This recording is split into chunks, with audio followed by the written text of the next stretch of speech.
What's up, everybody? How we doing tonight? Who we got?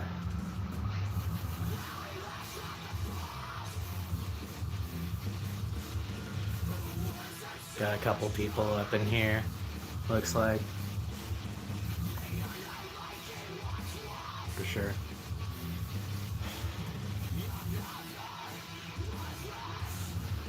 Let's see. What else do we got? That looks kind of cool. Maybe.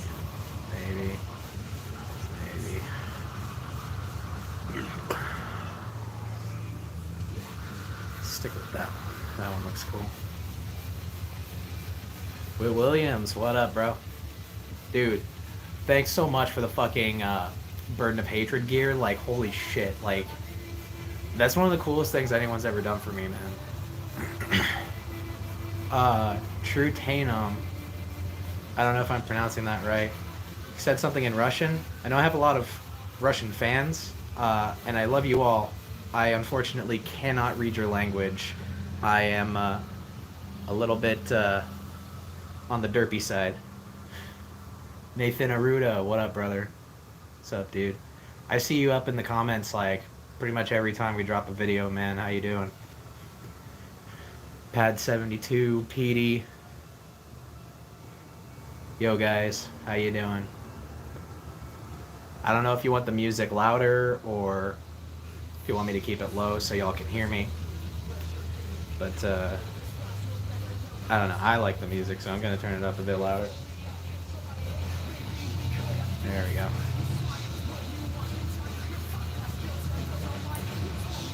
I wonder if there's a way... So I got YouTube up on the screen so I can see y'all's chat.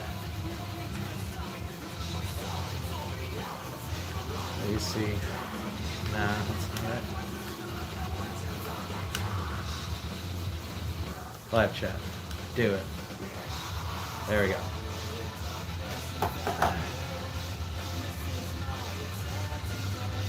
We got new messages. I wish that the chat wouldn't disappear right as I see it. There we go. Okay. Let's take a look over here. True Tainum says, I'm from Ukraine, bro. Ukraine is awesome. Aaron, I will not attempt to pronounce your last name because I will butcher it. Says, hi brother from Peru, what's up? Whit Williams. Shot a cloud. Or maybe that's a blue fart. I don't know. Pad 72. Zeke, what's your favorite 13 song? So this is one of them, Settle in Darkness. This is a song that followed me for a very long time. I pretty much... I wrote this song... I mean, this isn't my favorite, but this is one of them. But still, I want to tell the story about this song. So this song was one of like the earliest songs I wrote, the lyrics. I was like 15 or whatever. And I just kind of wrote it, kept it in the notebook, and it stayed there for quite a few years until I was in a screamo band as a vocalist, and I left that band and started a masked rap death metal band. And I took this song and, you know, I had always viewed this song as a 13 song, but that project, that rap metal project, was always like, well, if I can't make 13 happen, then I'll do this instead. So I brought a couple songs over to that project and another project I was in at the time. But, you know, since all those older projects fell apart, I mean, I shouldn't say fell apart, they just, you know, split ways. Things happen. Things always happen. And I brought this song back because I knew that 13 needed to put this in front of people. Because those previous bands, like, the music I brought over there, either we ended up using it and, you know, tossing it aside when we didn't need it anymore, or it was on the books and never really never really saw the light of day. So yeah, Settle in Darkness. That's one. I love Daddy Longlegs, Widow. Um, I like Crazy, though that song is a bit hard to perform live because it's just a bunch of rap screaming, really fast screaming. Um, what else? I like This Life. I like Parasite. I just think of the overall vibe of the song is really sick. Let's see. Whit Williams said Flying Nimbus Cloud. Dude, speaking of Nimbus, I don't know if you watch Rick and Morty, but the fucking Mr. Nimbus episode is so fucking funny, dude. Like, oh man. Any more cover songs you want to do? So recently I was hanging out on a live stream for another YouTuber. Some of you might have heard of him, named The Amazing Atheist. And he's someone I've been watching for a really long time. And I was on his stream, and he was talking about the song Escape. I forget the name of the artist, but it's that Pina Coladas song. And he was explaining the meaning behind it. And thought it was a really cool segment of his stream. And I was talking to him in the chat, and he was like, you guys need to do a metal cover of that song. And I'm like, okay, yeah, no, we'll do it. I don't know when production on the song will start, but I can tell you that I've just wrapped up work on Creepshow, the album that you're about to hear in a couple months. And I want to finish the next album, the sixth album, for 2022. And sometime after that's done, I'll probably jump on that Pina Colada song. If I'm not able to find time in the schedule earlier, but right now, like I'm so focused on pushing Creepshow right now that it'll probably be a little bit before my schedule's freed up to move on to the next step for 13. But October is coming quick. October 13th, the album will drop. We'll do the live set. We'll post it to YouTube on Halloween like we do every year. True Tandem says, in Ukraine, we create new genre of metal. It's called grave metal, a mixture of black and new metal. Dude, that's fucking sick. You need to send me some of that shit, because I obviously, like, I'm a new metal guy. I mean, I I prefer to be known as the unmetal guy, but I am a fan of new metal, as if nobody could tell. And black metal, I do like black metal. Really depends on the band. Some of them I'm not a big fan of, but I guess the kind of black metal bands I like would be like the quote unquote normie shit, like Dimmu Borgir, and I do like some Dark Throne. I like a tiny bit of Mayhem. There's Cradle of Filth and Behemoth. They're not 100% black metal, but I like them a lot. Pad72 says, how dark is Creepshow gonna be? It's really fucking dark. Like, I think it can still get darker from here, but this is going to be a pinnacle album, I think, because The Blood on the Wall was just filling in the last piece of a story I was trying to tell, and this is the beginning of a brand new story altogether. So, you know, you have the first four albums that are its own self-contained story, and then we move on to albums 5 and 6, and that's its own story. And it's a story that actually involves us in the band as characters, rather than us telling the story of something that happens to someone else. Let's see. Are you ever gonna make patches? Gotta put one on my jacket. We actually made patches in the past, and I'd like to make more. I'm glad that you brought that up, because, you know, I didn't know if there was still a market for 13 patches right now. Then again, like, we could still stand and have a lot more of our merch available. Like, we're looking into like a big cartel store, so we can make and send all of our shit. Right now at our merch table, though, we've got a bunch of cool stuff. Our bass player, Ivar, has been making salsa. And that shit's really good. Like, I don't like salsa.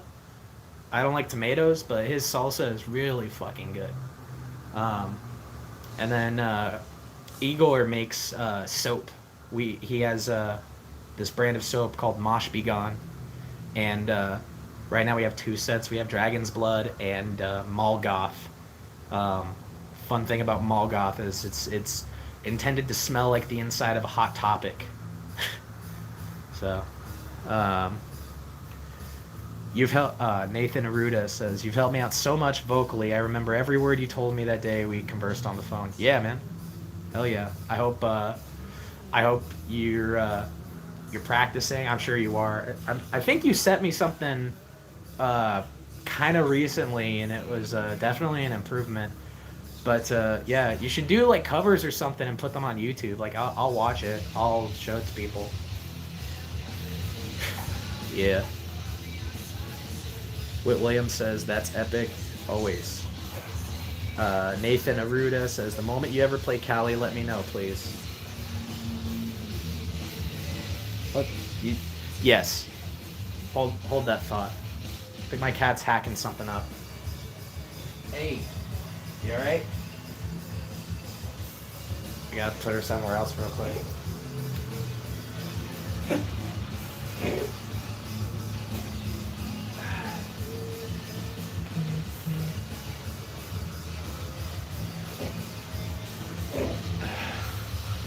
Poor thing. Alright. Yeah. Moment you ever play Cali, let me know, please. Yeah, man. We want to get out to the West Coast. I do miss it because I used to live there.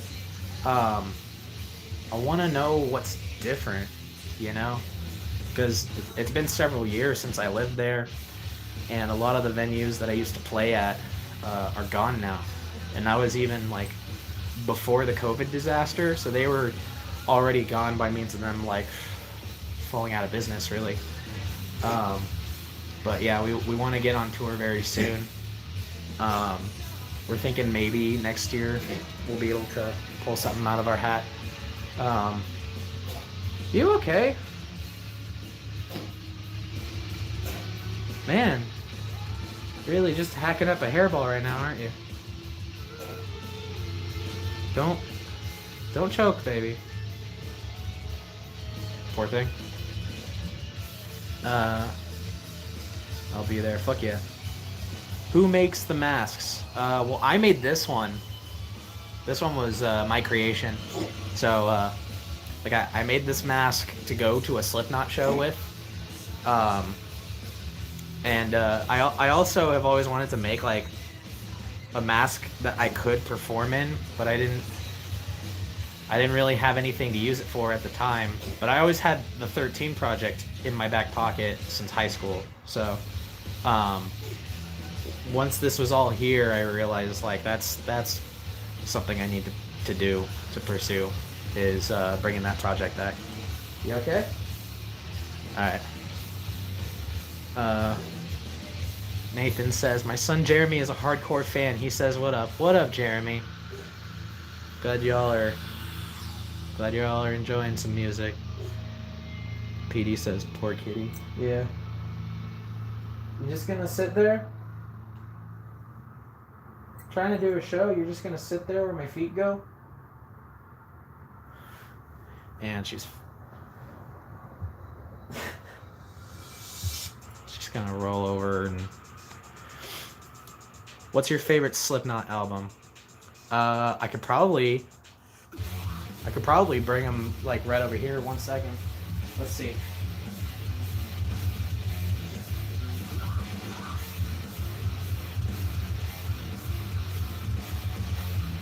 Oh shit. Oh damn. Never mind. I thought I lost my copy of We Are Not Your Kind, but it's in my other room.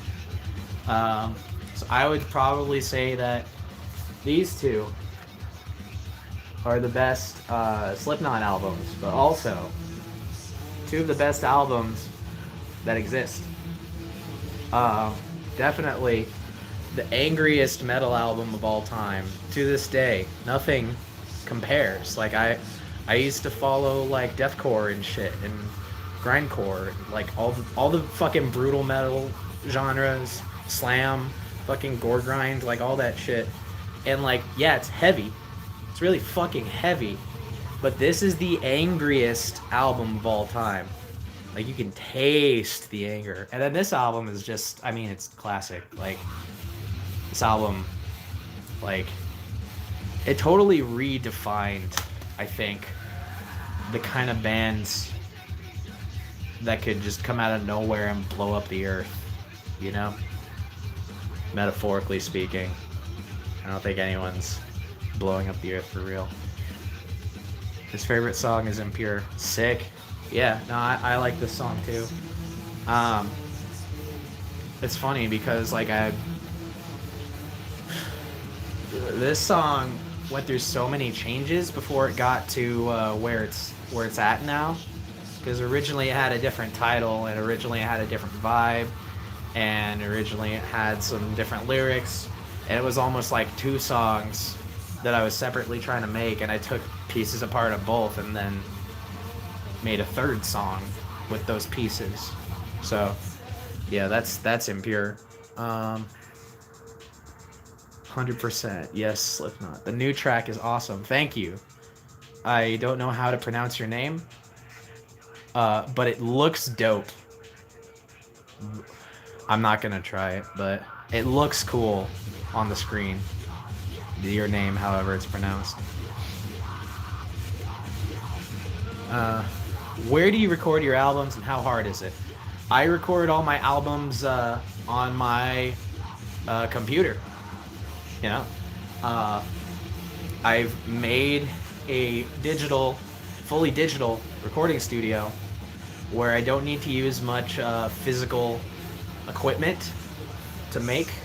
Like I don't have like a console or a mixer or anything like that. I've got all that stuff in the box, as they say. And I've tweaked everything over years and years and years. I've tweaked everything to where like I can get it to sound good and full and heavy, without much after mixing, I guess.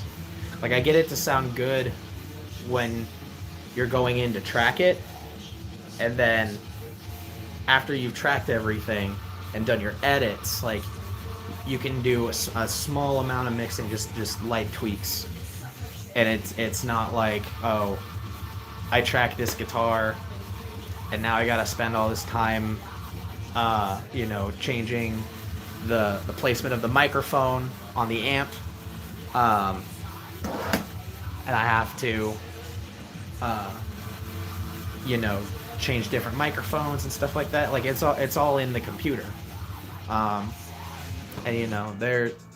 I remember for a while there was like this whole deal about like, why are you using digital tones when like the real thing sounds better? And I'm like, because look at all this fucking music I'm making. I don't have time, I know how to get something that sounds passably good. And getting the musical idea out there is way more important than having the purest, cleanest, most expensive tone that you can have. I don't give a fuck about that shit. Like, these are songs that you're gonna listen to a couple times and then forget about when you hear the next one, and not that I think you guys are forgetful of my music. It's not a dig at any person who listens to me, really. It's more just like I saw the arrogance of the kind of people who talk a lot about the music they like and the way they listen to it, and like their ideas for like what is and isn't like the thing you should do in music, like the gatekeeper mentality, the fucking metal elitist mentality. A lot of what I do with the concept of unmetal is to basically like, I don't give a fuck. I'm just here to write songs. I don't care if I'm not following the correct rules to do so. because the songs are still coming out. The songs are still good, man. Like, you can hear them. I worked on them. Anyway, I'm ranting, but oh yeah, how hard is it? It is hard work, but it's not the hardest the way that I've set it up. Um, how did you come up with the song Daddy Long Legs? I'm totally in love with that song. Uh,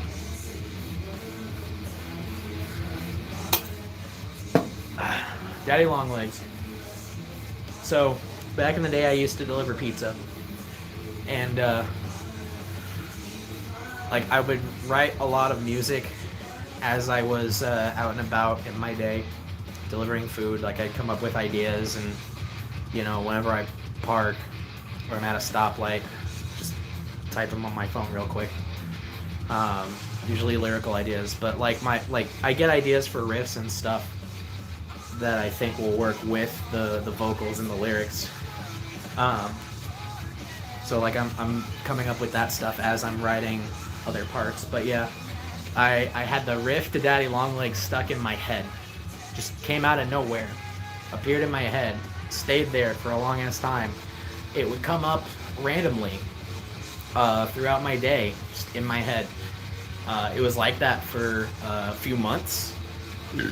And finally I was like, I need to just fucking put this song down. And like it started with that riff, and then it was like the verses, and then it was like the choruses. It basically, like, the entire fucking song manifested in my head before I'd even had the chance to like get on the computer and start making the shit.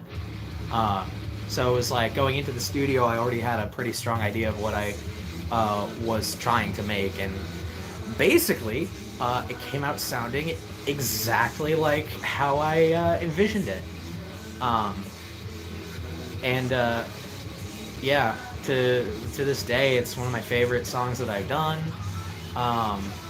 It's definitely one of the best sounding songs, if not the best sounding song that I've ever done, as far as like the production, which I'm really proud of.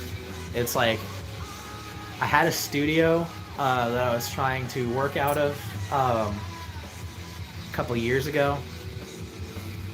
Oh, it was more like 2016, 2017, 2018. So yeah, a couple years I had a studio, and it was really hard to get work because you know, people in the Austin, Texas area weren't familiar with our production style, and largely it's pretty easy to record yourself these days, so the market just really wasn't there. Studio went under and we had to move out of our space, but I can say with absolute certainty that it was at the very least worth it because of Daddy Longlegs, because that song was recorded there. And we recorded we finished off the Earth Dies spoiler alert EP back in the day, back when I was with those guys. And under that studio, I worked with bands like Derail and Piss Rat. And even before we had the space, like under the same name, I worked with a band called I Am Man, I Am Monster. And those guys were sick. They were like they were kind of like a prog-ish band. They were very between the Buried and Me, the Contortionist. You know, they had a lot of influences, and I really love the album that I got to do with them. Shame that they broke up within a year after, but I mean, I got to see those guys open for Avatar in Dallas, and Vinnie Paul was there watching the whole show from the balcony, and the guys put on an amazing show. Avatar put on probably the sickest live show that I've ever seen, in the top 3. So yeah. Love the new song. It's fire. Thank you. What is your favorite Mushroomhead song? Oh, fuck. There's a bunch. Favorite Mushroomhead song. At the current moment, it's a toss-up between Solitaire Unraveling and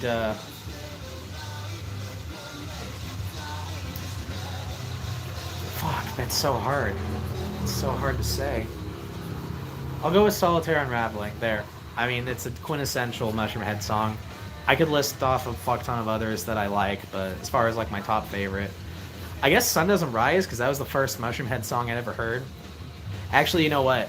My favorite Mushroomhead song of all time, and I've done a live cover of this on my older YouTube page or whatever. I think it was that one. Bwomp. I fucking love that song. The rapping in it, the riffage, the Mortal Kombat synths or whatever, that riff. Jeffrey Nothing's clean vocals, like all around, it's like, I think that was the song that made me a Mushroomhead fan. Because I liked Sun Doesn't Rise, I liked Our Own Way. Those were the first two songs of theirs that I got like access to. This was back when like you would download MP3s off of websites. You know, like you wouldn't rip from YouTube. I would get some stuff from like Kazaa and what's the other one? LimeWire. But yeah, good times. But yeah, Bwomp, I got that one off of LimeWire, along with The Only by Static X, and got into both of those bands through those songs simultaneously. What is the meaning of the second album, Sick? Alright, so Sick, album 2, right now, in that chronology, those first 4 albums, is the prequel to The Blood on the Wall, which then the sequel is Asylum, and the final one is Impure. So Sick, Blood on the Wall, Asylum, Impure. That's the timeline. And Sick is the story of a man named Maxwell Hyde. Growing up, he always wanted to be a cartoonist, but he failed miserably at pursuing that career, and ended up in a desk job. And he was a bitter curmudgeon, and a lot of people around the office fucking hated his guts because just thought he was a dick.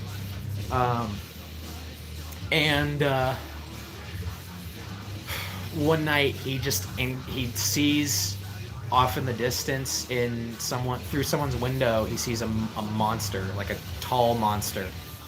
And he goes to check it out, and when he gets there, the monster's gone, but there's a person dead and bloody on the floor. So Hyde, ditches the body, and he doesn't go to police. He doesn't do anything like that. He starts obsessing over the creature he saw and trying to track it down. He gets all conspiracy theory, like Crazy Eye, like Charlie with all the fucking papers and stuff on the board with the strings attached. Charlie from Always Sunny, that meme.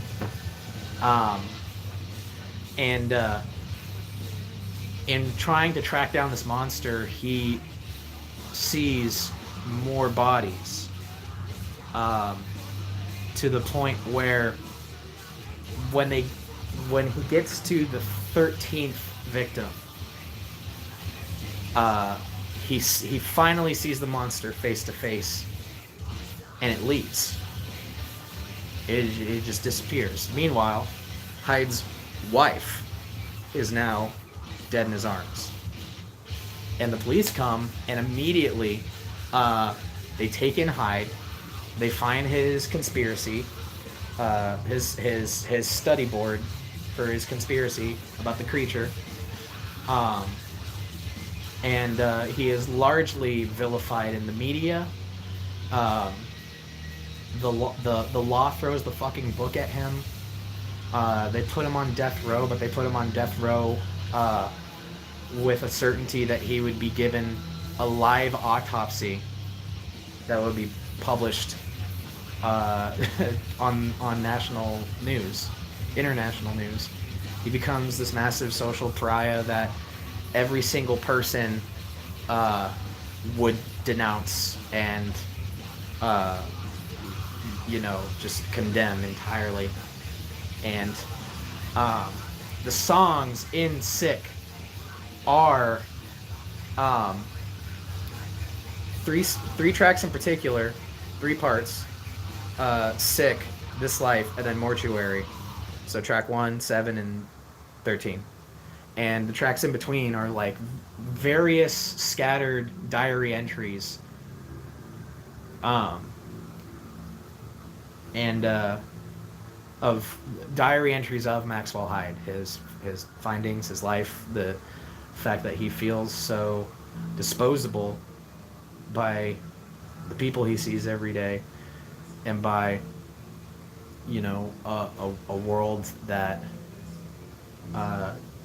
shoved him in the toilet and flushed him away the moment they had a reason to. It's things like that. So, yeah, that's the story of Sick. And I'll leave it up to you to decide what that monster could have possibly been. Though I'm sure we might end up talking about it pretty soon. PD says, it's so catchy and genius. I'm believing you're... I'm certain you're referring to Daddy Longlegs. Thank you. I agree. Lord of Gore says, love you, Zeke. Josh C. Love you too, dude. Hell yeah. Ivar's in here. What's up, dude? Opinion on Terror Universal. I don't really know them too well. I think someone might have sent me one of their tracks. I don't exactly remember. Lord of Gore says, the Casket of Cassandra show with I Man, I Monster was one of my faves. Oh shit, you were there. Holy fuck. Hell yeah. What was the first Slipknot show you went to, and how was the experience? First Slipknot show I went to was actually pretty late into my metalhood, which is how I like to describe it. I went to Mayhem Fest in 2012. That was the year with Killswitch Engage. Wait, no, was it Killswitch Engage? I can't remember. No, it was Slipknot was headlining, and then there was Slayer, Anthrax, a couple other bands, a bunch of other bands, really. I know Asking Alexandria was there. I wasn't crazy about their performance that night. Upon a Burning Body was definitely there. I don't know. I got pretty fucked up. Like, I got fucking wasted during Anthrax's set. It was dope. Oh, I saw As I Lay Dying. That was the one and only time I ever saw them live. And that was like right before Tim Lambesis went to he got arrested. And, looking back, like, he was fucking huge. Like, he was a Hulk of a man. Like, he was actually kind of scary because he was super fucking tall and just jacked as shit. Like, almost inhumanly jacked. He's especially scarier in retrospect, I guess. Yeah. Fucking creep. Had to go and do that shit he did. Whit Williams says, hell yeah, I got the X face on my hand, well, arm to hand. Hell yeah. Fuck yeah. I don't have the X face yet. I don't have enough tattoos yet, really. Ivar's being silly in chat. Have you ever got a complaint from neighbors while recording songs? Only from my dad. Like, way back in the day, I tried recording a cover of Sway by Coal Chamber. And, like, we were in a small apartment. I was in my bedroom. His bedroom was, like, right there. And I don't know what time it must have been, like 9 or 10. And he told me to stop screaming and that the neighbors will think that I'm killing somebody. Which, whatever, man. It was very difficult to record well back in those days. But then again, I was a total amateur then. This was back in, like, high school. Um, Come on, where's the chat? There we go. The neighbors are our fans. Yeah, that's totally true though. Like, we practice in a garage in an apartment complex, and we get more often we get like the neighbors hanging out outside of the garage and jamming out, and you know, we've had people come and take pictures with us and like um and like you know, a couple of them would like bring a fucking like handle of booze or something. We chill with them, take a shot or two. It's pretty nice. um Get back in frame. There we go. Nathan says, can I get your permission to cover one of your songs? Anyone who wants to cover 13, go right ahead. I don't care. Go ahead, do the cover, put it on your YouTube or wherever you post shit like that.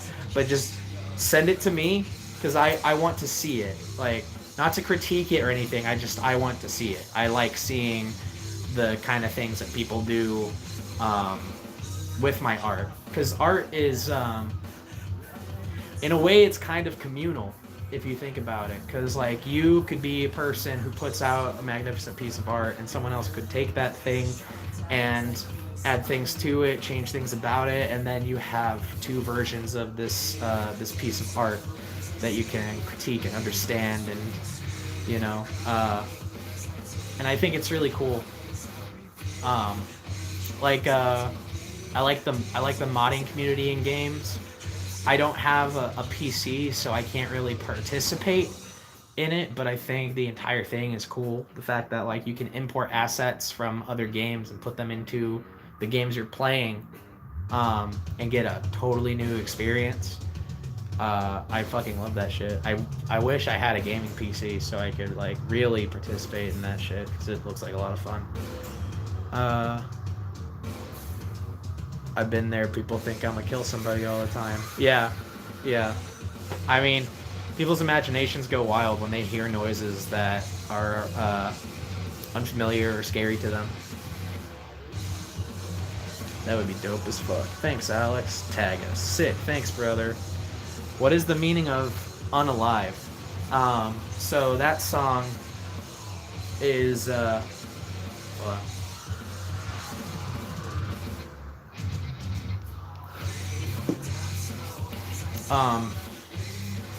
That song is about being in an abusive relationship, and very much taken from experience. That song, it actually comes from a similar place of inspiration that Settle in Darkness does. It's about the same events that happened in my past, or it's derived from, I guess.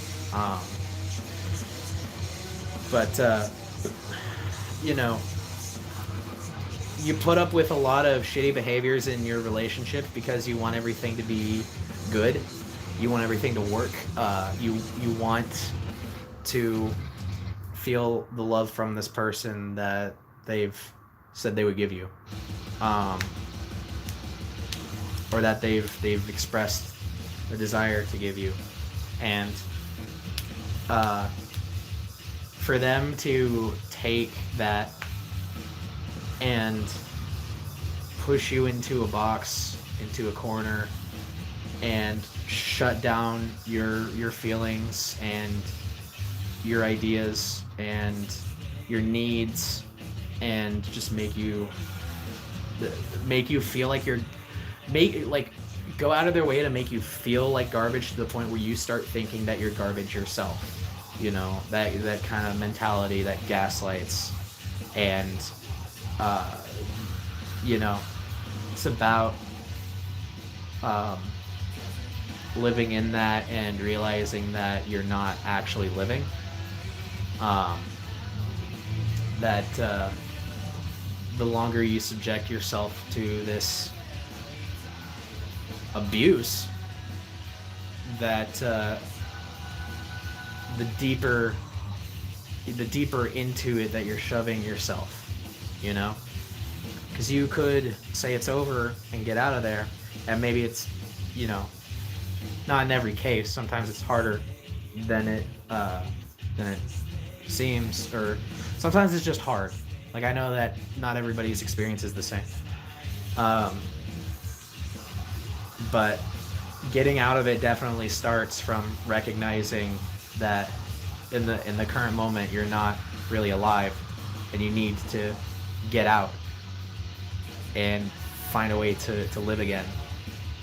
Um, and that can mean getting away from this person that whose love you're addicted to, um, but is ultimately not love and is actually hurting you. Let's see. It's awesome to have fans in other countries like Ukraine and South America. Fuck yeah, dude. Peru. We got a lot of international fans, which I'm fucking stoked about, man. Like, it's hard enough getting people in my own country to listen to us. Snicker bars. Hey Zeke, if you're into gaming, what would you say your favorite game is? Oh boy, I'm glad you asked this question. I don't know what that accent was. My favorite game of all time in the world, is Sonic Adventure on the Dreamcast. Um, Specifically the Dreamcast version, although there are things about the DX version that I also like. There are things that it takes away, and there are things that it adds to the game. But I really want to play the Adventure DX game on PC with all the Dreamcast preservation mods. So like all the assets that they took out of the Dreamcast version are put back in. It's really cool. But yeah, I really love games like Sonic, Zelda, Mario, Mega Man, Spyro, Crash Bandicoot, Pokemon. A lot of Nintendo stuff, a lot of Sega, a lot of Capcom, Konami, Metal Gear Solid, Final Fantasy. Just a lot of fucking cool shit. Not a lot of shooters though. There's like I could probably count on my hand how many shooter games I like. GoldenEye, Metroid Prime, Left 4 Dead. I did like a couple of the Halo games, though I didn't play that far into any of them.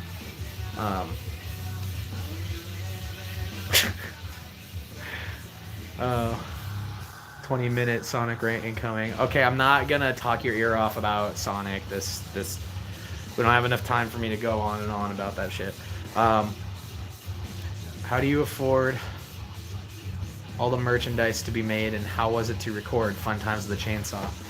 So we make all of or as much of the merch as possible. We make it ourselves. My wife took an interest in printing t-shirts, and she's trying to start a business where she makes and sells resin products.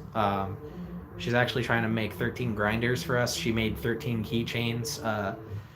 We don't have a lot of them because they do take a while to make, a really long while, but yeah, most of the merch we make ourselves. The CDs, I go through CD Baby, and you know, make the stuff. It does get expensive.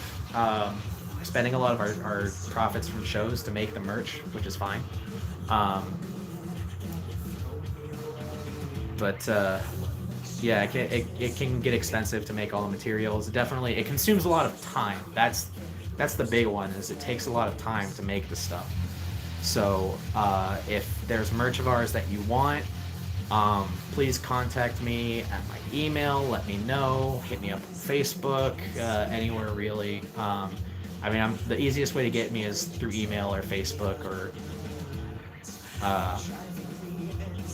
yeah, those are the two really. Yeah, any kind of merch you want, just let us know. We'll try and see what we can do. Let's see. Thanks to Reddit. What did he say before that? I don't know. He said Thanks to Reddit. I don't know what specifically he's thanking Reddit for. 20 minutes Sonic rant incoming. Lol facts. Okay. Don't get him started on card games. Okay, Colt could go way, or Igor could go way farther on card games than I can. Like I play a tiny bit of Magic. I basically play Magic whenever Igor brings it over. I do like to collect Yu-Gi-Oh cards. Big fan of those. I actually recently got way into Yu-Gi-Oh card deck building. Just in time for Walmart and Target to not sell those anymore. You know? Fucking people went crazy over the pandemic. Do you pretend to come back doing covers on your Zeke 13 channel someday? I will come back to that channel and do something. I just don't know what yet. Maybe covers. I've been thinking like I need another place to upload material that isn't like the official releases of 13, because like I post a lot of our original songs on this channel, and you know, it might be kind of weird to break that up with covers of random other songs that, you know, aren't part of something. Like a lot of the stuff on Covered in Blood, like it would have been really hard to just do a live cover of it with the time and the resources I had to get it made and done.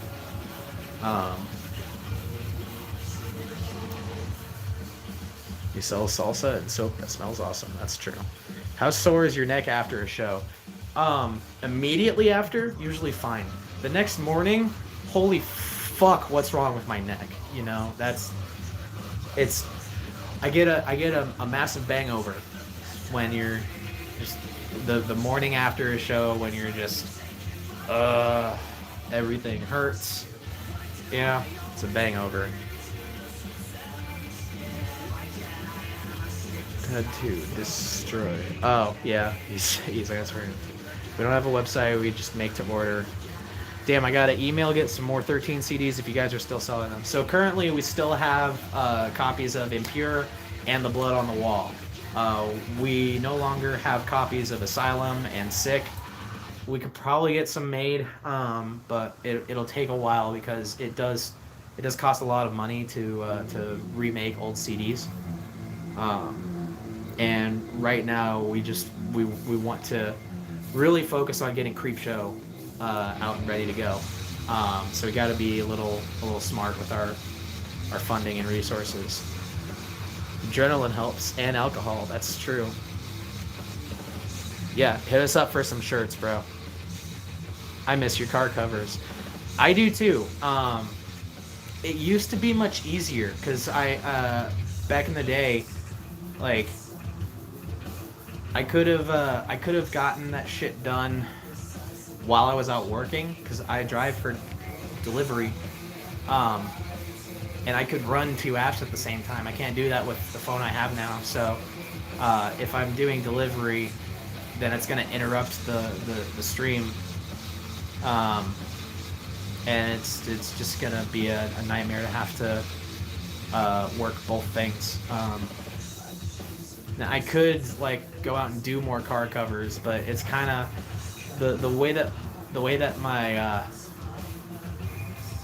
I have to plan my weekly schedule doesn't leave me with a lot of time to just go out and drive aimlessly. You know, like when I go out, I gotta be doing something, like you're picking up groceries or going to work or something, you know, or going to a show, going to an event or of some kind, you know. But I'll see if I can make more car covers happen. I need to find like a good playlist, I guess. That's part of it. That's not the only thing. But how many instruments do you play? All of them. I can play the washboard. I can play the triangle. I can play a rusty steel pan. I can play Mario Paint. That's an instrument. Uh, I can play anything with my mind, and also explode things with my mind. Um, okay, but all bullshit aside, I play guitar, bass, mostly, some keys, a tiny, minuscule bit of drums. Thanks to Reddit for posting 13 tracks and basically getting the word out internationally. That's how I discovered 13. Fuck yeah, yeah. I love the dude who runs New Metal Reddit. He's fucking awesome. Like I didn't expect anyone to pick up on the shit that I was doing, and he's been a really big help. And any of you guys who've been posting our stuff to like to boards on Reddit or to pages on Facebook, like you guys have really been helping us out because getting the word out there has been the hardest part, easily the hardest part. And when you guys go and do that for us, it really fucking helps us. Like you don't understand how much it helps us. Like thank you. Please continue to talk about us. Tell people that we exist and that our music is cool. What show had the biggest crowd as of now? For us, we played a metal fashion show and ended our set with a cover of Smells Like Teen Spirit. And that was at the Dirty Dog in Austin, which sadly isn't there anymore, thanks to the COVID-19 disaster and also the fact that Texas doesn't seem to care as much about music as it used to. And I don't mean Texas in general, mostly the government. I won't get into all that, but yeah, the metal fashion show definitely had the biggest crowd. Also had a decent crowd for when we played with Mushroom Head, although it wasn't. We were only like the second band up, so there wasn't like a ton of people. There was a good amount of people though.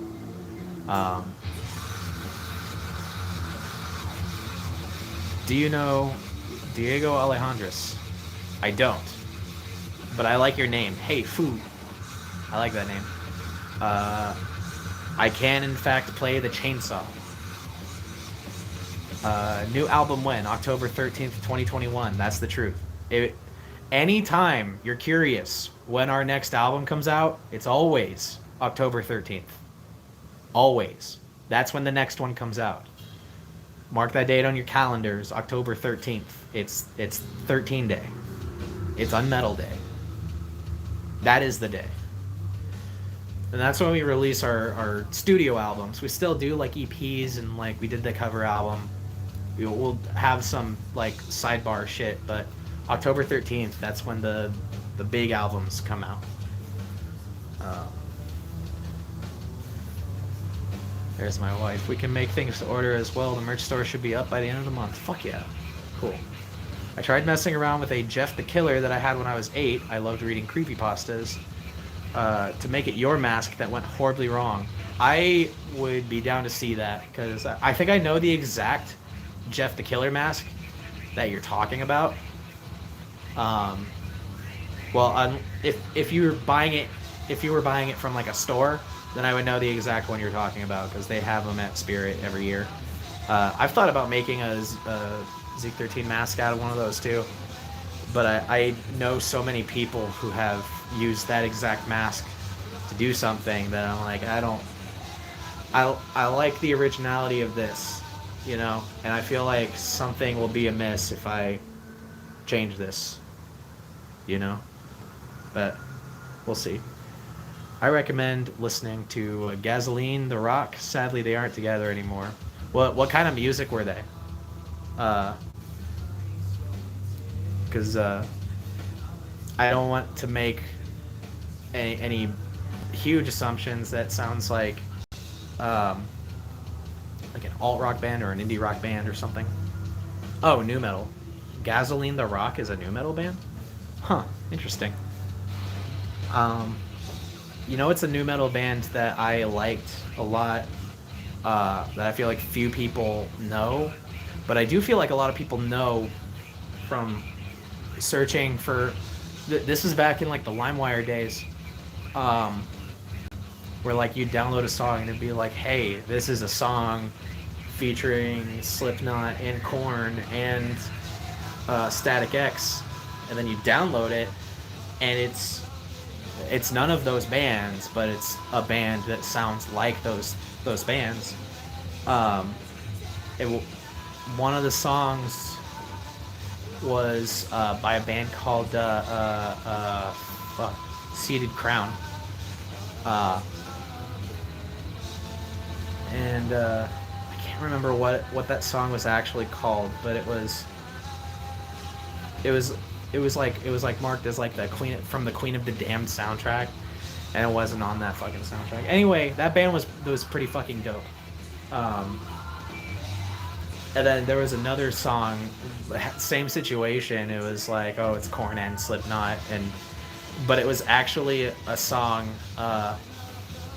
It was the song "Look Away" by Sepultura, the one with Jonathan Davis on it from the album Roots. And they just said, oh, this is Korn and Slipknot, but I think it's just because like Max Cavalera's voice. Calavera, I don't know which way his name's pronounced, but his voice at times when he's screaming on that song could be mistaken for like early Corey Taylor, like self-titled era Corey Taylor. But you know, LimeWire was funny. What software do you use to record instrumentals and vocals? For instrumentals, or for my music in general, I use Pro Tools. It's an outdated version of Pro Tools because I'm using an outdated operating system, so that I can continue to use Reason 4 because that's the latest version of Reason that I have. And using Reason is a very important part of 13's sound. I've used Reason in just about... I've used it throughout the entirety of my recording career, pretty much. I used to use it for all my drum tracks. Anyway, Pro Tools. And for vocals, like I'm still using Pro Tools for the recording of the vocals. I do use a preamp for the vocals, though. It's an Art Pro 2. I can't remember what the full name is, but I would definitely recommend it for vocals, the Art Pro 2, if you can find it. It's the only rack hardware that I use, really. It just gives like a warmth to the vocals that is a bit hard to get without a hardware preamp. It's a bit more difficult to get from within the box, from within the digital workstation. Anyway, it was called "Giving In" by Seated Crown. Yes, that's the one. My favorite underrated nu metal band is still Spineshank. I like Spineshank. They're one of the bands that I'm less familiar with, but what I've heard from them I do like a lot. Ever heard of a band called V-Mob everywhere? Or ever heard of a band called V-Mob? They were nu metal. I think they're getting back together. I didn't know they broke up. I had a fan reach out to me and tell me about V-Mob, and I thought it was pretty dope what he showed me. Yeah, I think they're pretty sick. Is there any more merch since the last time you sold some? The shirt I bought shrunk and doesn't fit anymore. Ah, shit. Okay. Yeah, we have more shirts, and we can make whichever design you want, really. We've got the basic logo shirt, just the 13 on the shirt. And then we've got stuff with the smiley on it. We've, those are the two basic shirts. And then, like, when we release albums, we have, alternate designs that have to do with the album and stuff. We got some cool stuff in store as far as merch goes for Creep Show, so that'll be fun. But yeah, hit me up. We'll make you a new shirt. Just let me know what size you got, and we'll get you the next size up, I guess. Because if your shirt shrunk, then that should fix the problem. we get you a shirt with a bigger size. My gear, I told you about that got jacked with my Pro Tools gear. Oh, fuck, dude, that sucks. Oh, man. I'm sorry, dude. Ah, shit. Ever heard of Headplate? Not the band, no. Not the thing, either. The fuck is a Headplate? No, I'm joking. Whatever. Yeah, no, I don't know Headplate, really. I actually recently, like the other day, I got into the band 40 Below Summer. Like, I'm late to the party on a lot of these bands, but, you know, you learn new things every day, pretty much.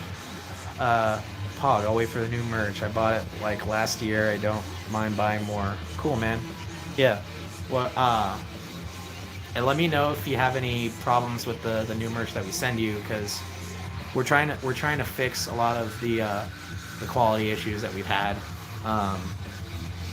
Like, we used to have the shirt with the Unmetal logo on it, but the pieces would peel off in the wash or whatever, and it sucked.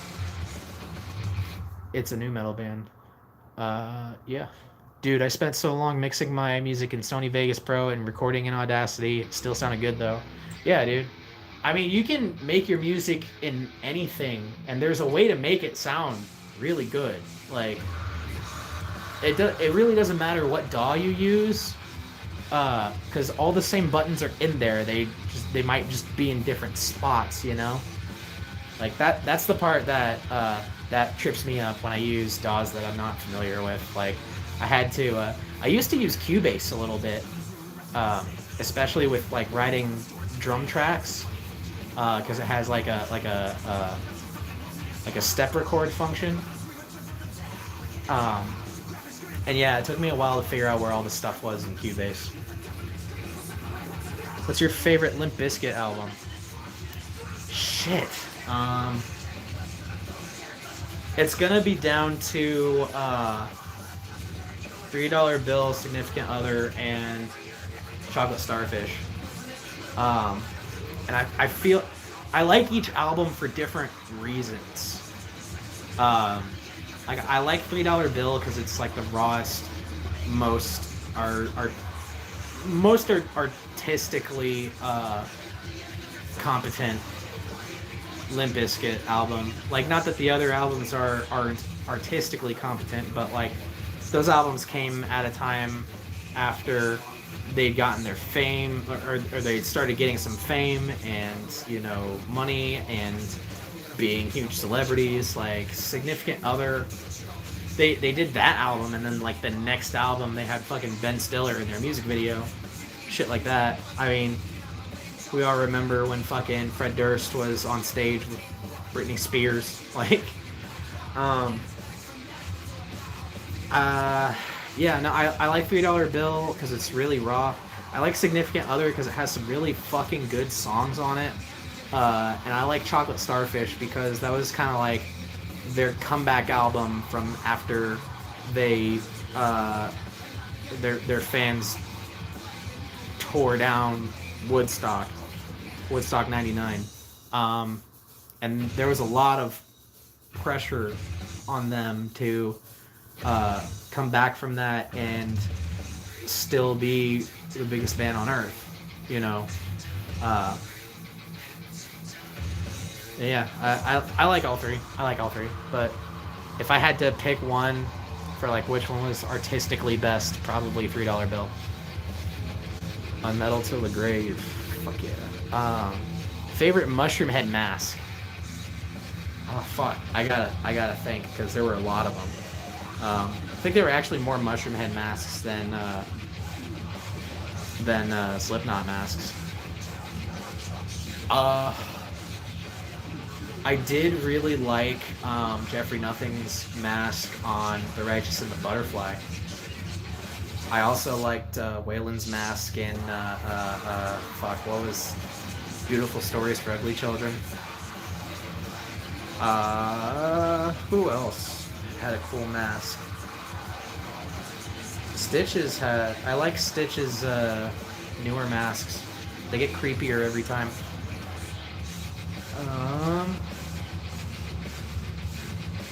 I actually really, I actually really dig the Julius Caesar vibe of Steve Rockhorse's mask. He's the dude that replaced Jeffrey Nothing after he quit, and sounds pretty much exactly like him. Like he gets the style down to a T. He's fantastic replacement. Um, Not that there's really any replacing Jeffrey Nothing, because I mean the dude has a totally different vibe. Still good, but like different, you know. Um, when did you start listening to new metal? I guess the first time I heard it was, I mean, if we want to go way back, like the first time I saw it or heard it was on MTV in an episode of Beavis and Butthead when they were making fun of the Blind music video. But I was like 3 years old, so it's just like, you know, oh, there's music on TV.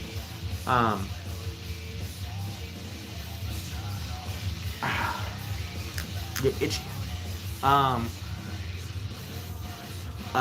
First time I really listened to it, my cousin showed me my uncle's CDs. Like he would take my uncle's CDs and we would listen to them all the time. And one of them was The Sickness by Disturbed. I think that was the first nu metal band that I really actually listened to all the music for on that record. And then Hybrid Theory by Linkin Park. Not long after that, like both those albums, like they just exploded that year, 1999, 2000. That was a twilight period if there ever was one, man. I don't think we're ever gonna see a time like that in music ever again, especially in this genre. I mean, not speaking specifically on nu metal, but just heavy music, you know? I mean, the emo bands had a pretty explosive run. But, you know, I don't really know the best way to judge the emo era because it became so incredibly influential to people in my age group. In like across the board, like I know very few people that don't have at least some respect for just the bands of that era, and usually if they don't, usually the people I know who don't respect those bands they're more likely to just listen to shit like Pantera and Tool, you know, and like that's fine, but to the people paying attention to what bands and music were doing at the time, the emo era was definitely a big deal, I think.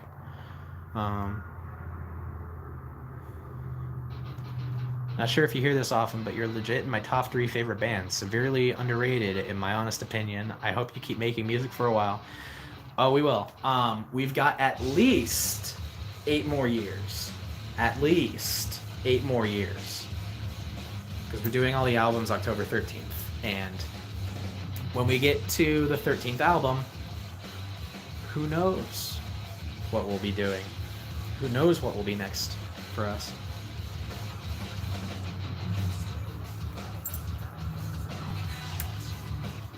I mean, I probably won't be trying to make any new albums after that, because just cranked out a fuck ton right there.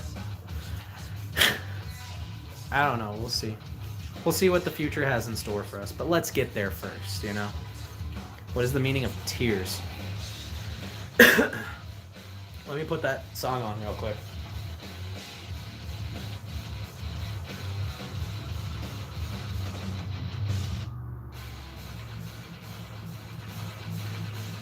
So Tears is definitely it's one of the diary entries of Maxwell Hyde.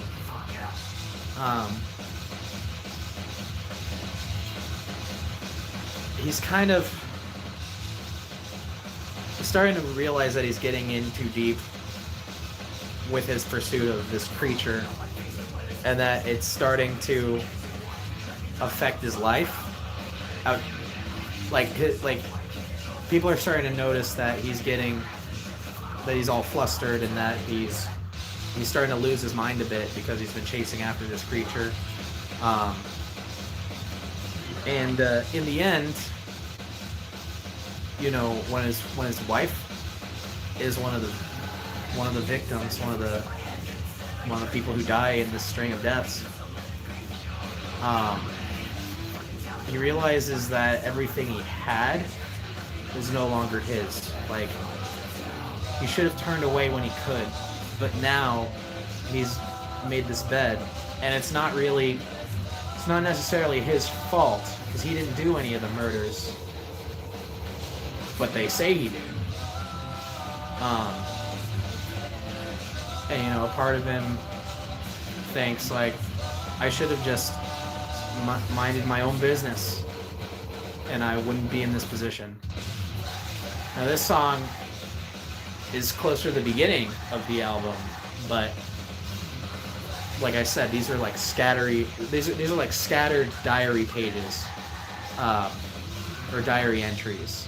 So they're not in order. The tracks that are in order are 1, 7, and 13. Those tracks are in order. It's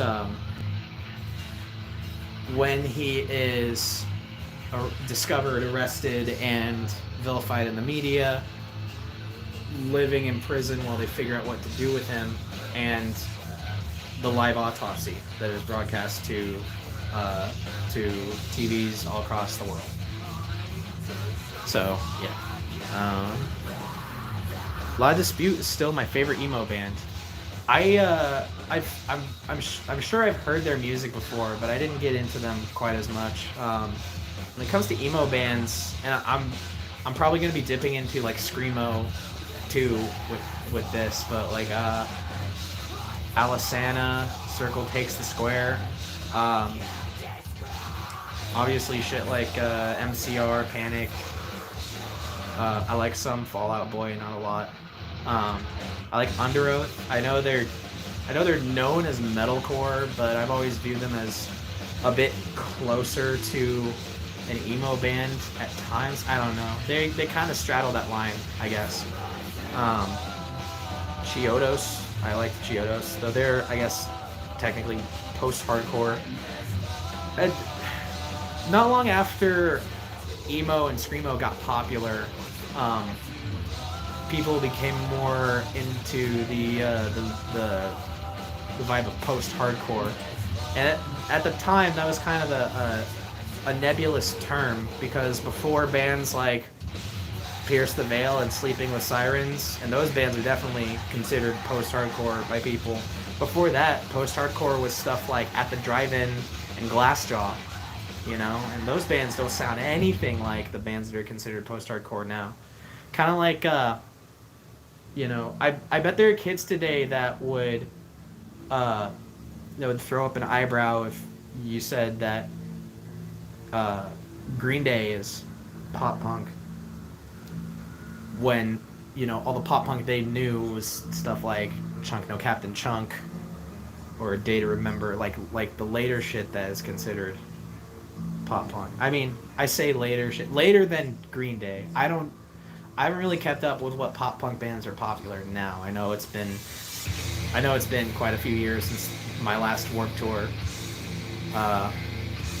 where A Day to Remember was playing. Story So Far, that's another pop punk band that's a bit more modern. But yeah. What is the meaning of Empire of a Broken Man and Blood? Okay, so Blood is,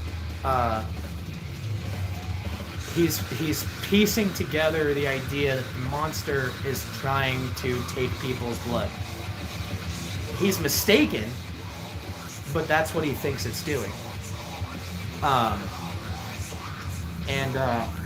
That song is, you know, him contemplating if he should draw his blood to bring the creature.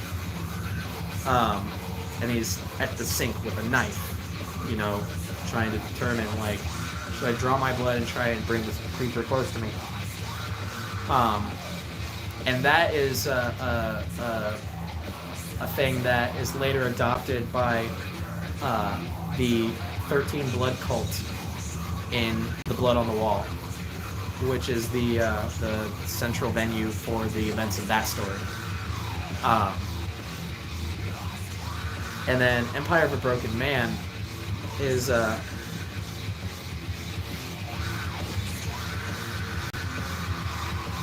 he's reflecting on what has happened to him and realized that his world is now a wasteland. And a thing to keep in mind is that the things that happen in the real world in these stories can affect the other world in strange ways. So his wasteland does in fact become an existing thing in the other world. What is a metaphorical wasteland in his eyes, in his life, is a real existing thing in the world that I'm from. Yeah, a little bit. I know these explanations are probably kind of weird, but you know, my space heavy. MySpace heavy. Yeah, fuck yeah. Gotta bully Dylan about pop punk trivia. I would if I knew more about pop punk in general. Most of what I know from pop punk is like the bands that I listed earlier, and like Green Day, Blink-182, Sum 41. I mean, but I fucking love those bands, dude. Like, I think Sum 41 was a gateway band into the heavier shit, you know, because I always had a thing for like punk rock and alt rock music. My family like always had MTV playing on the TV when I was a kid, and we would just see bands and see music videos and hear music all the time. That was how I saw Green Day for the first time, was on MTV. Yeah, pop punk is cool. I have no idea if Machine Gun Kelly is good at it. I haven't really checked it out. Do you ever watch The Mask? Yeah, probably not as often as I should. But yeah, I do watch it. Although last time I watched it, I had to throw out a whole chin piece and make a new one. Sometimes I have to do that. So this isn't even the first chin that this mask had. But this has been consistent. Last time I watched The Mask, though, it was dirty as fuck. And I couldn't believe how much grime and shit I got out of it just from letting it soak in the water for, like, a few hours. How fun or hard was recording Covered in Blood? Both, definitely. It was a lot of fun to do songs like Some Kind of Monster and 96 Quite Bitter Beings and Destruction of a Statue. Those three are my favorites for sure. I like all the other songs too. Strange Love. That one's probably my favorite on the entire Covered in Blood. It did take me a long time to make it. Like I started conceptualizing a cover album back in 2009 before I had 13 again. So, yeah, probably 96 Quite Bitter Beings was the most fun to record because I got to get the guys involved in it a bit more. Not a lot of people know that, like, I write all of the original material and then I bring it to the guys to learn to play live. And I do this because I know exactly what albums I want / need to make. And sometimes people are going to come and go, especially with me taking the reins so hard on the creative front. So if people are going to come and go, then the people who will stay are the people who want to see what else I've got up my sleeve, what else I'm creating. They want to hear the albums. They're just as invested in getting to the final destination as I am. You know, and it is a very unconventional It is a very unconventional type of project, which is a big part of the reason why I'm doing it. Because I want to do something that not a lot of artists, if any, have done before, and part of what I'm doing is going to piss off a lot of people who have a very clear and set and determined idea for what a band should do and be and sound like and look like and all that shit. And I don't care for it, because all I want to do is make these albums, wear this mask, play these shows, and have you guys along for the ride. You know, anyone who wants to watch. Like, yeah.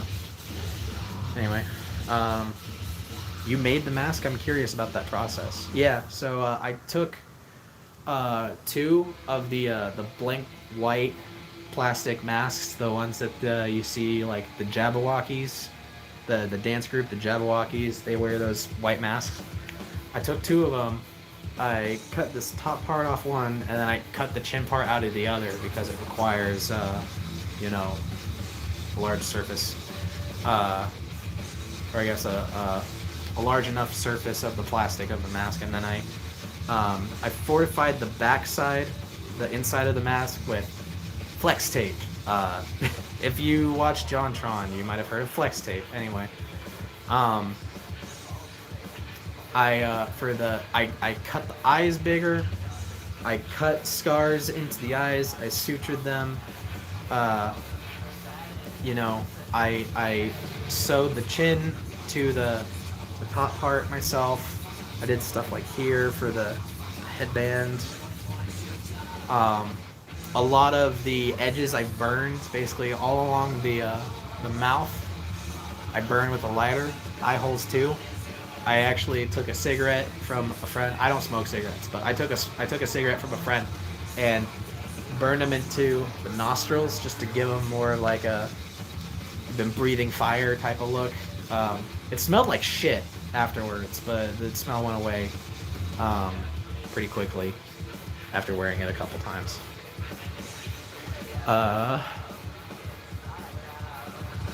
I still love how heavy Destruction of a Statue is, like compared to the original. That was kind of my goal too, because that song is intensely, brutally heavy. Like, easily my favorite Suicide Silence song. And I wanted to drive it harder and somehow make it heavier. So I threw every trick in the book that I know at it, like with the backing atmosphere in the end breakdown with the huge fucking heavy snare blast, and you know, I really tried to match the intensity of Mitch's vocals as best as I could, and he is a very tough act to follow, but I tried my best. I'm glad you like it. You know, I was hoping people would get it, because it is, if you look at all the other tracks on the cover album, that one is like the most outlandish selection, I think, aside from like the CKY cover or the Depeche Mode cover or the Hoobastank cover. We did that one with my buddy Rico. He plays guitar and sings for the band Astriction. They're from Killeen, Texas. I think Killeen, Texas. I don't know, Harker Heights, something like that. Anyway, if you haven't heard Astriction, definitely check them out. They are fucking sick. They're that like that early 2000s era, like riffy sort of metalcore, very Killswitch Engage. Yeah, no, I love those guys. If you like that kind of shit, and I'm sure you do. I'm sure some of you do. Like, y'all can't only be listening to new metal. Like, I don't even only listen to new metal. But yeah, definitely check out Astriction. What is the meaning of October? One of my favorites. October is in the part of the story of Impure where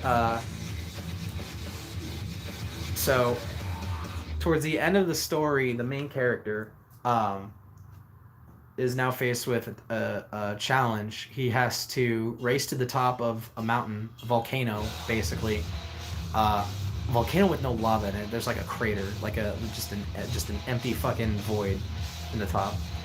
And it said that the person who reaches the top their soul will be redeemed. And the main character of the story has a lot of his past to confront and move beyond, basically. And in running up the mountain, he reaches the final moment of getting to the edge, like victory is in reach, and he's realizing that this is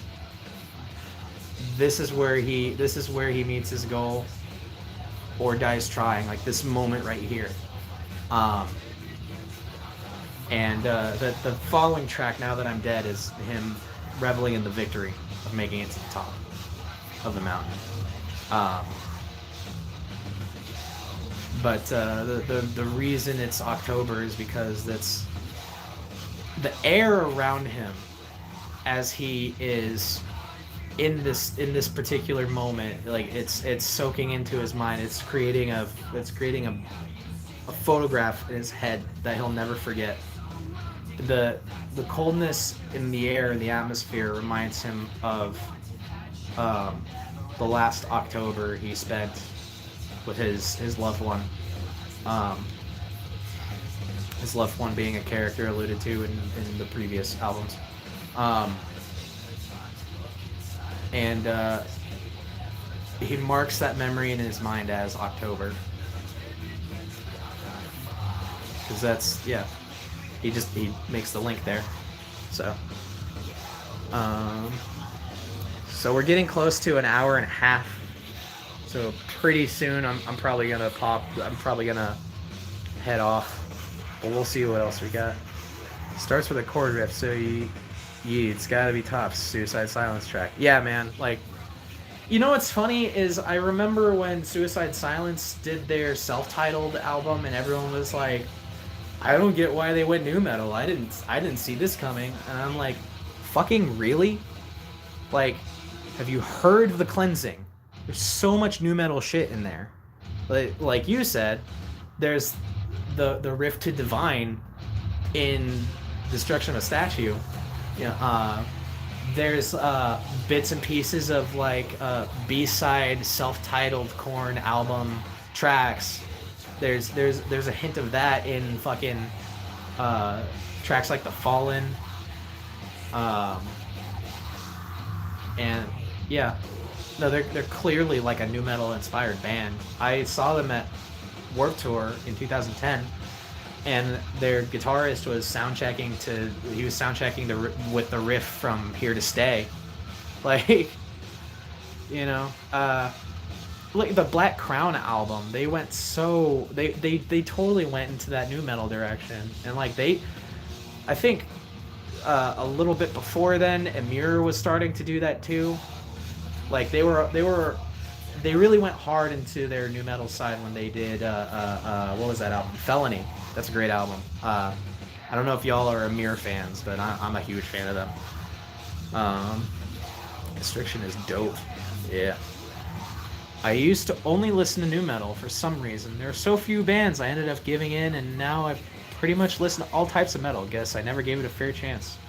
Yeah, dude. There was a lot of shit that I didn't give a chance at first and then fell in love with. One band that's like that for me, two examples. One, Lamb of God. Like, I did not care for Lamb of God the first time I heard them, and I was like, whatever. And everyone was talking about them. And then one night, I just sat down and listened to the first two tracks off of Ashes of the Wake, and I was like, oh, never mind. These guys are sick. Also, I Set My Friends on Fire. That was a band that I initially fucking thought was absolute trash, and I got really interested in their methods of production because they were clearly, I could tell from the sound of the album that they were using Reason, which I was using Reason a lot. So I was picking up a lot of ideas, production ideas from listening to them. So I was like, okay, this isn't that bad, you know. I've actually seen them live a couple times, and uh, they were really fucking good. At least the times that I saw them. Um, Meaning of Widow.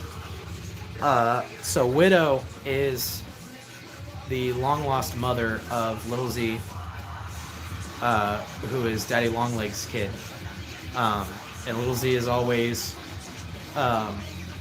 running off and getting lost, and Daddy Longlegs has to go find him.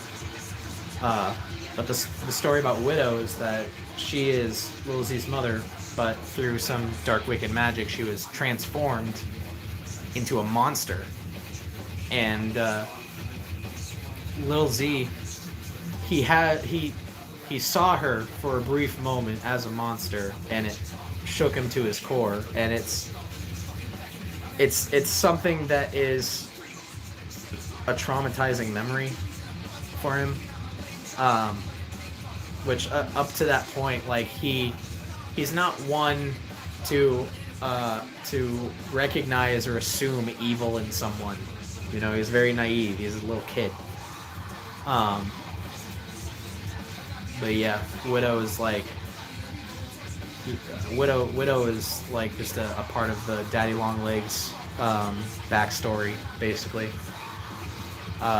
Last question for me: what is the meaning of "Shut Up, Hate"? That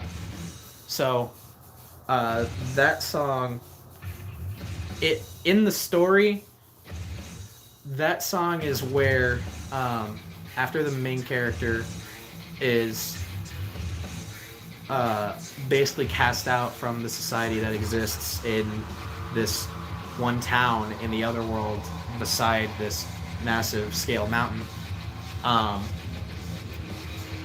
You know, after he's been cast out and is kind of wandering the forest aimlessly and trying to figure out, like, what am I doing? Like, why am I here? What is my purpose? I'm filled with guilt. I have these horrible atrocities from my past following me. What can I do? And then during Shut Up is when some of the creatures that live in this town have tracked him down in this forest, and they're ready to fucking kill him.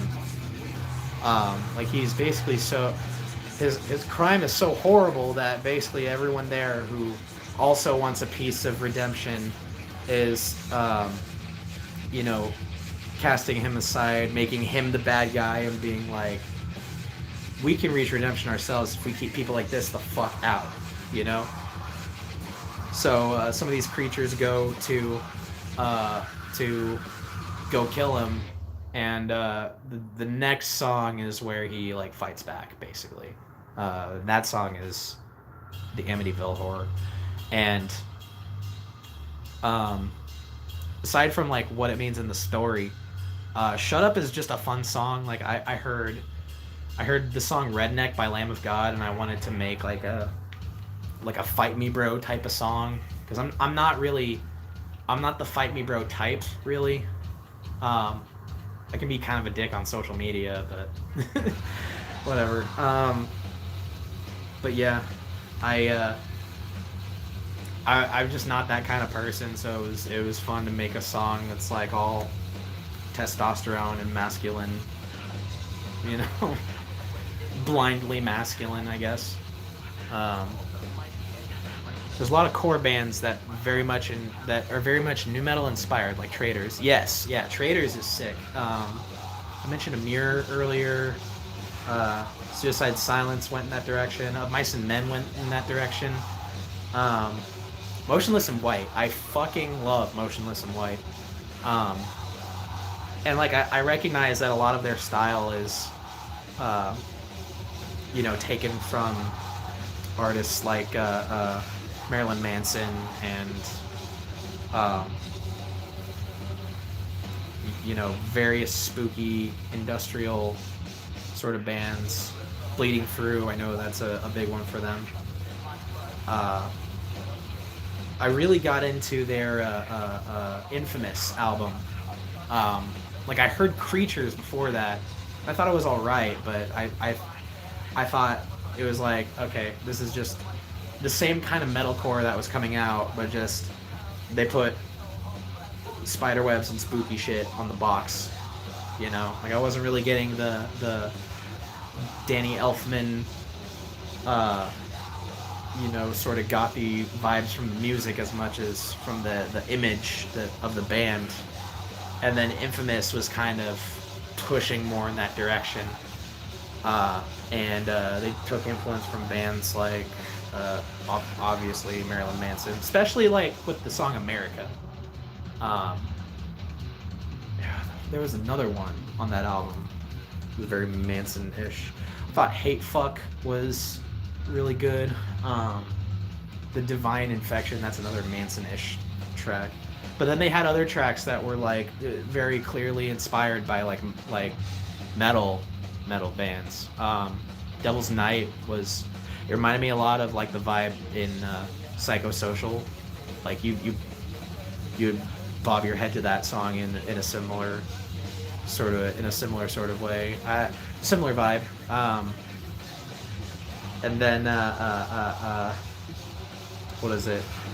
Burned at Both Ends. That's very much like an As I Lay Dying type of song, which I thought was cool.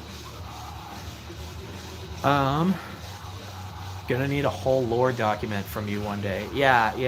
I'm working on it. Expounding on the lore of the band has been a bit of a task, really, because I'm great at putting down music, but like I'm not good at sitting down and writing a whole story and making sure that everything is like written in a way that is like presented to you as if like you were reading a story in a book or something. Like I'm not a great writer. I'm a decent lyricist, but I'm not a great writer. But I've got it all up here. Like I know all the characters, I know all the events, and there is a good amount of it that I'm still working the details out of. That's also part of it, is like as the years have gone, because a lot of these ideas were very vague concepts in the early years, and now like as the years have progressed, like I've ironed out more of the details. I have more of a clear idea of everything. I actually want to show you. I'll be right back. I want to show you something. So here we have, I made a model of the other world. This is a tinfoil, but you can see the mountains. There's a tower. There's more mountains. There's the forest. There's the wasteland. A digital sea. There's the creep show tent. Let's see, there's the desert. Here's a hidden area behind a wall of fire. A lot of weird shit, I know. Anyway, I have this that I keep on my shelf with my copies of our albums. I'll look at it and like imagine the things that are happening in the songs and like come up with ideas from the story just from looking at that little tinfoil model that I just showed you. I posted the thumbnail for the stream on Eki's Discord server, and they all said it was a big yikes. Good. I don't know what they're yikesing about, but they can yikes about it all they want, I guess. I don't care. See, that's the thing, is like, because I've had people like shit on us for like being a masked band. And it's like, okay, like I give a fuck what you have to say. Like I'm still gonna do it. I like wearing this. I like this image and I like how it works with our music, and the music is the important thing. Um, and if you're gonna write me off just because I'm wearing this, and pass on a bunch of music uh, that could help you, because a lot of people have told me that they've gotten something out of my music. Like, it could put things into perspective for you that you didn't think before. Could hear something in the music that you would actually enjoy.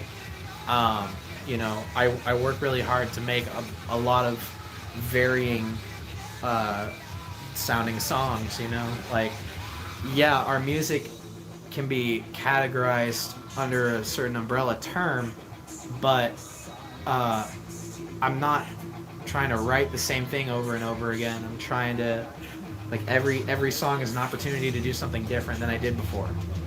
Um, and I like making all the songs sound like, different ideas, not just the same ones over and over. Pat72 says, have a nice night, Zeke. You too, bro. Have a good one. Hope you enjoyed hanging out. We're at an hour and 40. So I'm probably going to head off in like 5 minutes. I mean, I did request Fun Times with a Chainsaw on there. Oh, okay, I see. You showed them the song and they were like, ooh, spooky. Okay. Cool. I'm glad that they liked it. I'm assuming that's what you're saying, is that they liked it. Cool.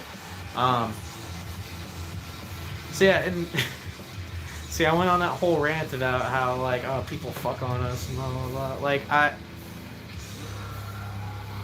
but they liked it. It's kind of it's so weird to me how people seem to latch on to our stuff.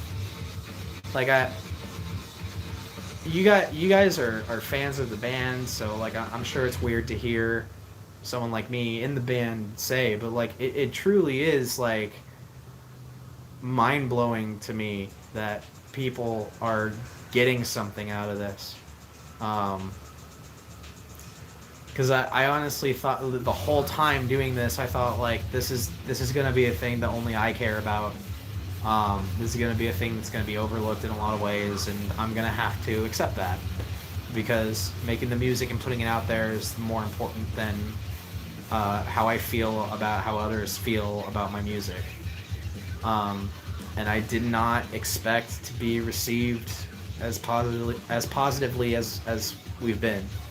Like, I'm still waiting for, like, people to come in the comments and leave hate comments. Like, it's weird to me that, like, on our videos, because I don't usually delete comments. I've deleted like 2 maybe, and they were definitely people like trying to scam. Like, they had like scam links, like, oh, click here, free pussy. Yeah, I've deleted those, but like, someone comes and makes fun of me, I'm gonna leave it. I might respond to it if I think of something funny. I don't care. I kind of want to hear what people who don't like my music have to say. Especially because, like, it could be a good opportunity for some cringe. It could be a good opportunity for some laughs. It could be a good opportunity for some constructive criticism. And the music that we put out in our original material studio albums might not be super democratic, but everything else surrounding the band can be.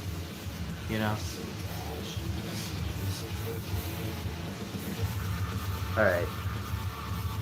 So it's we're at an hour 44. Give it another 50 seconds, and oh, there's one. The only one that didn't was the mod. All the mod said was nah. Okay. For sure. I almost wish I had more blast beat heavy music to tell you to send them. I can be kind of a dick. Like I'm the kind of person where if I hear you say like, oh, I hate this thing, well then I'm gonna start sending you that thing. I did that the other day with this guy. He was like, oh, I can't stand all the Vin Diesel memes, so I started like, well, I pointed out like, you know, if you're posting that you don't like a meme, or that you're annoyed with a meme, that's just going to ensure that it stays on the internet forever. And he got a little mad with me, and I felt like pushing his buttons, so I just kept sending him Vin Diesel memes all day. I told people like, hey, send me all your Vin Diesel memes. I gotta send them to this guy. And you know, he kept saying it was cringe. He kept calling me cringe. He kept making like fun of me, and I didn't care. I kept sending him these memes, and did that like all fucking day, the whole night.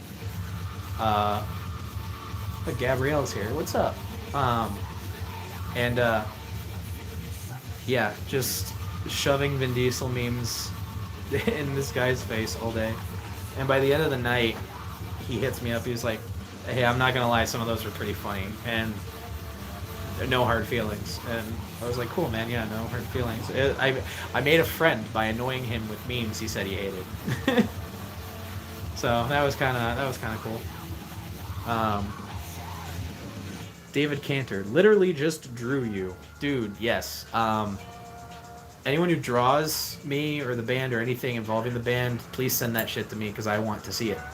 Any covers or fan art or just any sort of fan-made media of the band, send that shit to me. I want to see it. There lost Zeke, you've changed mine and Jeremy's life. Thank you. Hell yeah.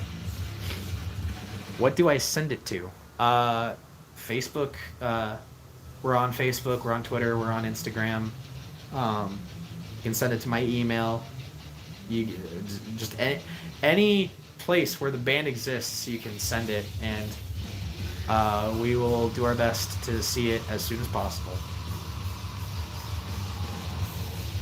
What you think about BLM and about racism to white people in the USA? I think, okay, I'm gonna keep this brief because I don't want to stay on a topic like that for too long and risk saying shit that people don't like. But I think that white America has a lot of self-reflection to do, and there's a lot of bullshit that we need to cut. I think we need to really take a look at our criminal justice system, and not just take a look at it, but do something about it. Because seriously, there's something seriously wrong where an innocent person can be murdered in their home while they're sleeping, and the cops get off fine. I don't remember what the actual verdict in that case was, or if they've reached it yet. I don't know. I mean, we just got the verdict of the George Floyd murder, like maybe a few weeks, if not a month or so. I can't remember how long ago it was. All this shit happened. All the shit that happened in the last 2 or 3 years is such a blur that feels like it all happened the same year. So yeah. Luckily, David Chauvin is in prison. I hope he stays there for a long time. George Floyd shouldn't have been murdered. That Breonna Taylor shouldn't have been murdered. There's a fuck ton of them. There's so many names. Michael Garner. Just so many people who got killed when they didn't need to be. It's fucked up. It makes me disappointed in this country every time it happens. And people would say it's un-American to feel disappointment in your country, but fuck them. Because you need to look at your country as this fallible entity that can be changed for the better. Because otherwise you just stay... You can either stay bad or get better. Your choice. What's your email? Zeke13unmetal@gmail.com. Lord of Gore says on 420. I'm guessing he's asking what I think about 420. Legalize it everywhere. I don't care. Just do it. I mean, the Sha'Carri Williams thing, it's fucking ridiculous. Like, take it off the Schedule 1 substance list. Stop testing for it. It's just weed. It's just a plant. Get over it. Like, I've known people who have been stoned consistently for fucking years, like a large chunk of their adult life, and they've always been fine. Like, I don't know a single person whose life is being ruined by weed. I've known people whose lives are being ruined by cops that arrest them for weed-related things. Like, it seems like the only negative consequence to weed is what the police will do to you. Oh shit, my ring light broke, or it died. Whatever. Did it die, or? Yeah, basically. Oh, the 420 thing was about Chauvin's trial. Not sure what you mean there, but yeah, my ring light has died. We're almost to 2 hours.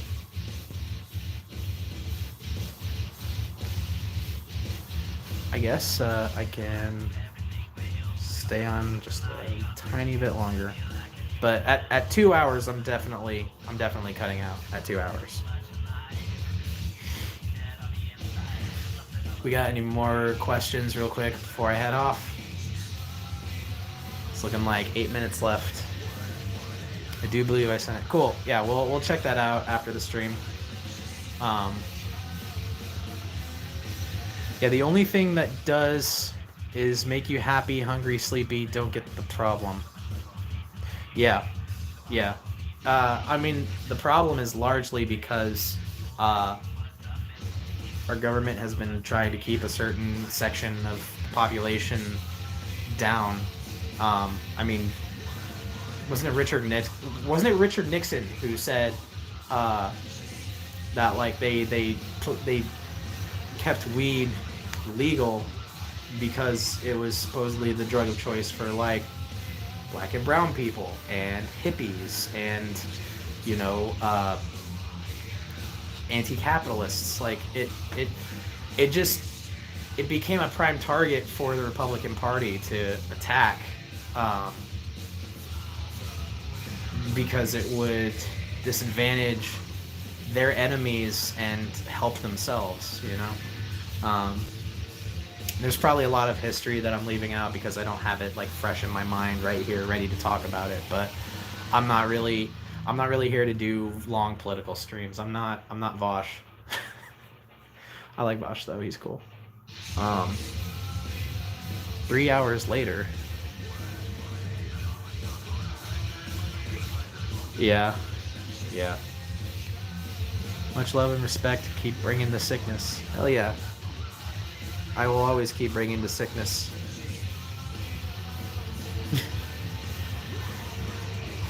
All right, couple more. Got a couple more? What y'all got? And I'll try to do more streams like this. I've been kind of lacking because of the living situation that I've had the past year or so. Like, don't have a lot of usable space for this sort of thing super often. But I've also rebuilt my vocal booth in the house as opposed to in the garage. So hopefully I'll be able to do more stuff in there. In the closet, basically. Gabrielle says, if the government can make money off it, then they're cool with it. That's true. The government can make money off of anything. They will do anything. They will eat your children if they know that they can make a profit off of it. They will kidnap the elderly and execute them in the street if they believe that they could make money off of it. They will sell you um, to cannibals. They will sell you to murderers and rapists if they believe that they can get even a penny off of it. These are the people that make all the decisions for everything that gets to happen in this country. I don't know how many people realize. I mean, you probably do after seeing the content of the video, but Creepshow is lightly political. I don't want to. I don't want to step into System of a Down territory where the music I'm making is like tantamount to like literal activism, but Zeke 13 as a character has been on this planet long enough to see all the flaws that the people of this world are not seeing, are refusing to see, and I'm gonna shove a big old fucking mirror in your face about it. Now the songs lyrically might be a bit more vague and spacious because I've always written that way. There's a way to read into the actual words and the lyrics a greater point to get across. It's also, you know, yeah. What else we got? How do you guys get your masks? I made mine. Igor will buy his and then paint them. Oh, okay. We disappeared for a second, but it looks like we're back. Yeah, Igor will buy masks and then paint them, and he likes to change up his look a lot. He's a shapeshifter, so he will change up his look a lot. He recently, he recently started using the Igor Prime look, as it's known, which is basically his official base form before shapeshifting. And this his look is, I mean, he's got his face with the makeup on, so he's more like, you know, this is another worlder attempting to shapeshift it to look like a human, because now we're here and we have to blend in with the humans. I mean, I can't do that super necessarily, but he can. He would make a good sleeper agent, a good double agent, really. Against our enemies, not against me. If he fucking pulled that shit, I'd do to him what I did to my last set of teammates, which is run away from them. Thoughts on Avenged Sevenfold? Greetings from Peru, by the way. What's up, dude? I'm glad we got fans from Peru. I want to visit so many other countries. Peru is definitely one of them. Avenged Sevenfold. I fucking loved their Waking the Fallen era. I liked City of Evil. City of Evil is just a good record from start to finish, I think. But it's hard to get into much of City of Evil outside of the context of listening to the full album, in my opinion. They're self-titled. I like that album a lot. As far as like what music of theirs I like the most, it's definitely all the stuff with Jimmy Sullivan as their drummer before he died, before he passed away. Rest in peace, that dude. The Rev. He was badass too. Like, he wrote so much of the Avenged Sevenfold material. He really was just the backbone of that band. Like, I liked some stuff off of Nightmare, but that was like the last time I really like listened to a new Avenged Sevenfold album. I haven't really kept up. I saw them at Mayhem Fest in 2014 with Korn and Mushroom Head and Il Nino, Amir, King 810. Just a really good fucking festival. Yeah, rest in peace. What's your favorite color? All of them. So black, because black is all the colors. I mean, I wear all black every day. Like I'm a goth kid at heart, but I'm also a goth kid that's like non-committal. You know, is fine with wearing shorts. Uh, just wants to feel comfortable. But yeah, I wear a lot of black. Um, I guess another color that would be my favorite is like it's like this shade of blue that's lightly purple, very very little bit of purple. Um, it is just this one shade of blue that I just really really really like. Anyway, oh, it's also Gene Michael of Gojira's birthday today, so happy birthday to him. Fuck yeah. Happy birthday to Gene Michael of Gojira.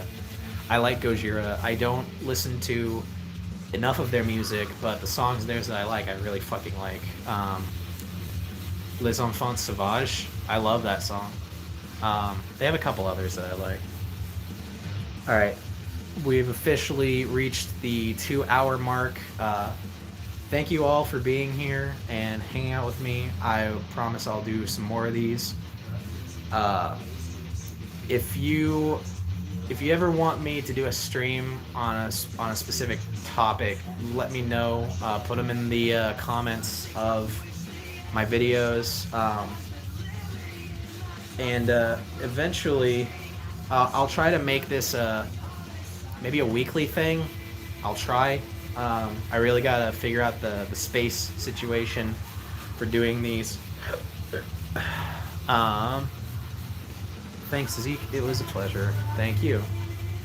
Like, seriously, guys, like, doing this music and this project is the only thing I have in life. You know, I have friends and family and I love them to death, but as far as what gives my life true purpose is this, because these albums need to happen. I need to make them happen at all costs, and with you guys here along for the ride and taking part and enjoying the music and getting the name out there and all the support you've given me, it's you guys are giving me the ability to continue to do this, and it means everything to me. And I promise we'll get a merch store set up so that you guys who've been dying to materially support the band can finally do so. We'll get some new merch made, especially in line for Creep Show. We've got some cool fucking merch that we're about to make. And I hope you guys like what you hear and what you see and what we do. And I'm happy to have y'all here. All right, I'm gonna be taking off. I'll see you guys next time. #unmetal. Don't forget to follow us: Facebook, YouTube, Twitter, Instagram, Spotify, Bandcamp, all the places. Be sure to follow us. All right. Catch you guys later. How do I turn this fucking thing off? There we go.